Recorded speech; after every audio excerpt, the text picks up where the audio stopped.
존경하는 국민 여러분, 신축년 새해가 밝았습니다.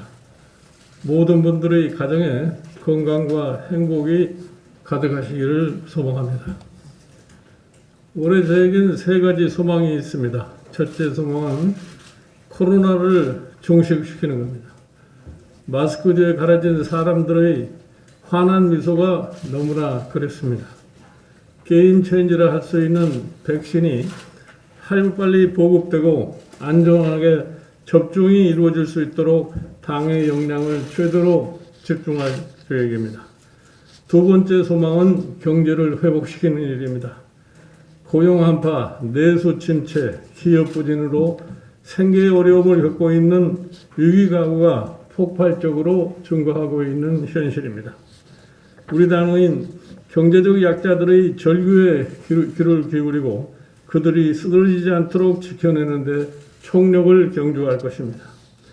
또한 경제구조를 혁신해 위기 극복의 토대를 마련하고 경제가 활기를 되찾을 수 있도록 최선을 다할 것입니다. 세 번째 소망은 법치와 민주주의 회복입니다.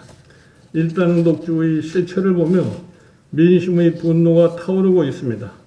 법치와 민주주의를 지켜내야 한다는 간절함이 점점 커져가고 있습니다. 우리 당은 국민께 대안이 될 수 있도록 변화하고 혁신하겠습니다. 수권 정당의 면모를 갖춰 법치와 민주주의 질서를 지켜낼 것이고 올 한 해도 국민 여러분의 많은 관심과 성원을 부탁을 드립니다. 동부구치소 코로나 총 감염자가 1000명을 넘어 전체 수용 인원의 거의 절반에 이를 정도로 그야말로 아비규환이 되어가고 있습니다. 총체적 K-방역 실패라는 비판의 목소리가 높아지고 있습니다. 정부의 불실방향이 나오는 후진국형 대참사가 아닐 수가 없습니다. 특히 참사 과정에서 국민의 생명과 안전, 인권의 가치가 깡그리 무시된 것으로 나타나 국민적 분노가 더욱 커져가고 있습니다.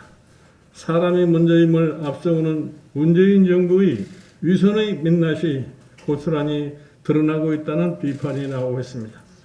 그동안 정부는 K-방역을 전 세계에 모범 사례라며 자화자찬했는데 동부구치소 참상은 어떻게 설명할 수가 있겠습니까? 그동안 확진자가 한 명이라도 나오면 주변 밀접 접촉자를 전수조사하고 음성으로 나와도 2주 격리 등 엄격한 방역 체계가 가동되어 왔습니다. 국회도 3번 셧다운됐고 여당 대표도 3번이나 자가격리가 된 바 있습니다. 반면 동부구치소를 비롯한 교정시설은 이미 고위험 시설로 분리되어 있음에도 정부는 철저하게 방역 사각지대로 방치해 놨습니다. 교정시설은 하나부터 열까지 모두 정부 책임하에 통제되는 국가시설입니다. K-방역 실패의 책임자가 오직 정부라는 것은 누구도 부인할 수가 없습니다. 먼저 이번 사태의 핵심 책임자인 법무부 장관과 국정운영의 최고 책임자인 대통령의 진솔한 대국민 사과를 다시 촉구합니다. 총리가 대신 사과하고 소관부처인 법무장관은 침묵하다 마지 못해 페북에 사과 글을 올리는 비정상적인 행태를 이해할 수가 없습니다.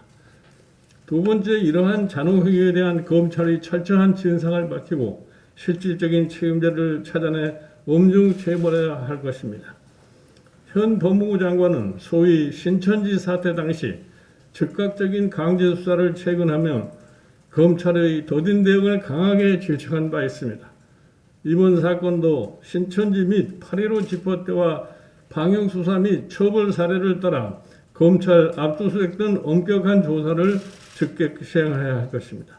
신천지 교주 정광훈 목사 구속 사례도 있는 만큼 수사 과정에서 과거 사례와의 형평성에 관한 관심이 높다는 사실도 고려해야 할 것입니다.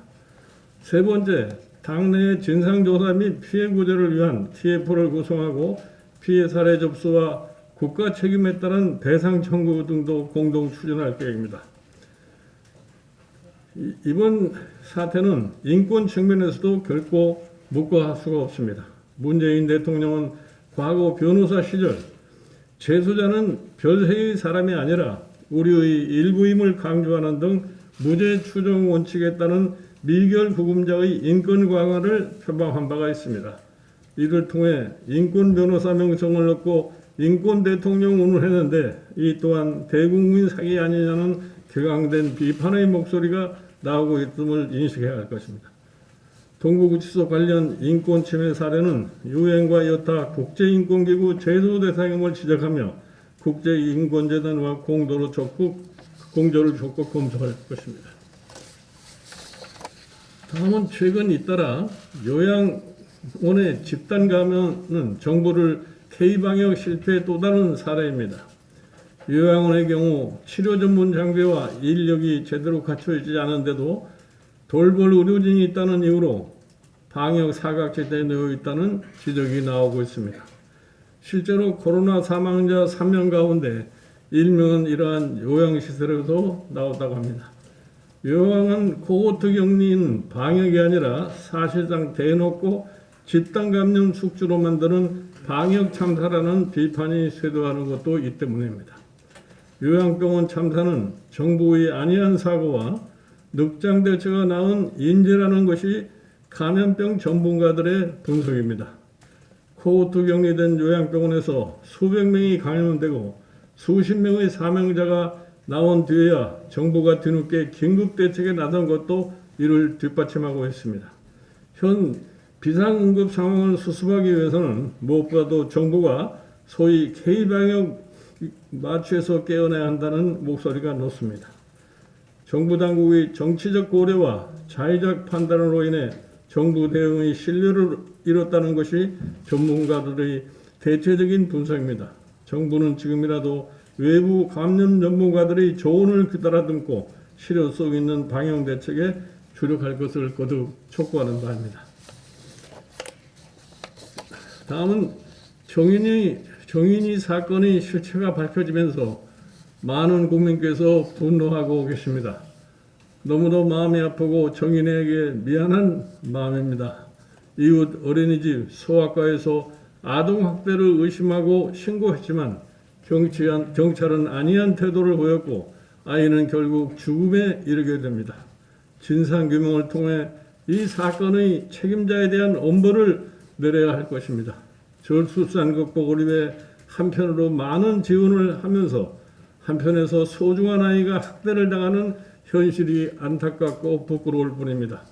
법제도 정비는 물론 시스템 측면에서도 개선 방안이 필요한 정치권의 역할을 다하기 위해 최선을 다하겠습니다.